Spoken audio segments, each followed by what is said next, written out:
Gee, Ike and Tina Turner, I can't believe it. Well, I can't believe it. I've been watching you for a long time, and I said, I wonder why we never did his show. Did you really? Yeah. That's funny. So I came downstairs when you were rehearsing, and one of the guys in your group, who's the guy in a black suit, he stands back in the wings there. McBride. Oh, McBride. Yeah. And I thought, gee, I hope they like me as much as I like them. And I went up to him and I said, is everything okay? And he said, are you with the electric department here? And I said, no, I'm not, but I could find somebody who is. He said, there was a cord there. Oh, but, I see. Yeah, but then I think he still doesn't know. He's back there wondering why an electrician is out here doing the show. But it's nice to see you. Thank you. Ike and Tina Turner. You realize your initials started a scandal in the administration, ITT? ITT, yeah. Have you heard that before? Yeah. Oh. See, I got to do something to keep ahead of you. Who influenced you most, other than the obvious influence of Jeanette MacDonald and Nelson Eddy, on your... Well, let's see. Is there anybody you can point to that you listened to as a kid and wanted to sound like? Oh, yeah. Ray Charles, Sam Cooke.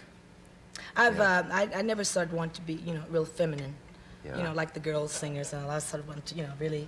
Good. Well, because when I started singing, Ike had, mostly male singers, and I wanted to sound like they sound.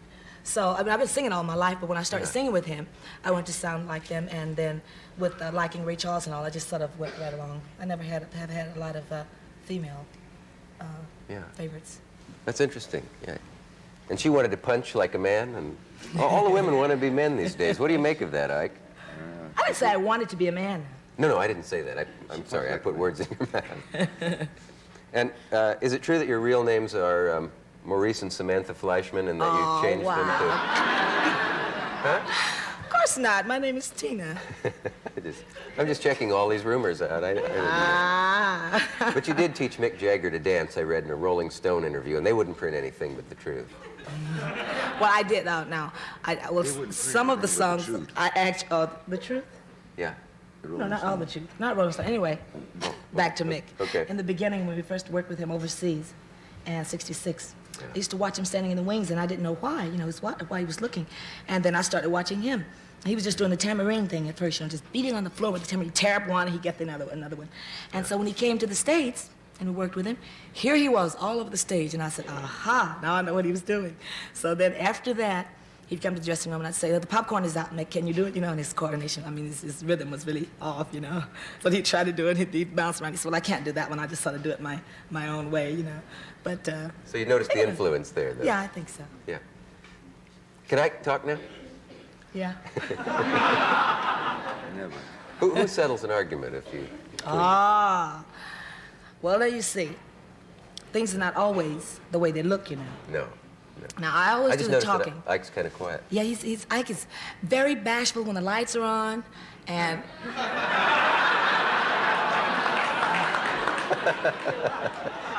Well, If he wasn't, he is now that you said that. Well, I'm Sagittarius, I'm always blowing it. But anyway, when Ike gets before an audience, and all of a sudden he's aware that the microphone is on, he actually frees up. Like when he's in the recording studio, he turns out the lights in the control room. He has one of the musicians to record him. Nobody else can be in. You can be in because he can't stand for all this attention to be directly on him.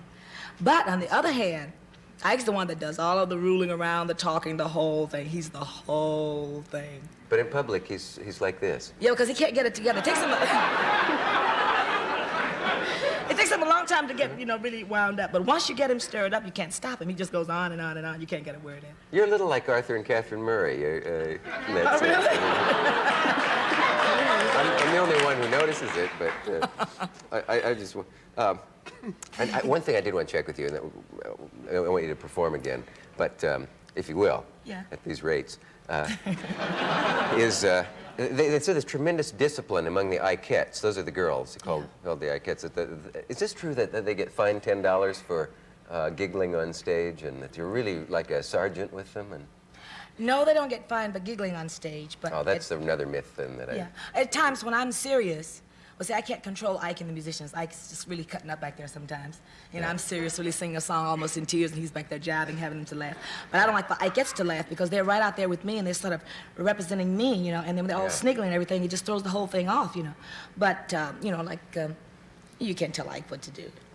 But They do have fines for things like... You do have fines. Oh, That's yeah, not- okay. they do. For instance, like, here's some of the girls that sort of tacky. They don't like to really do their hair. You know, they say, well, it's enough of a curl in it, I can go on.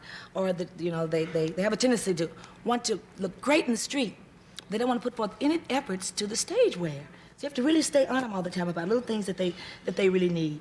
And so little things like that is what I really get them for. But other than that... So you are a disciplinarian. Ike? Are you glad to be here? Yeah. Okay. I want you to get a chance.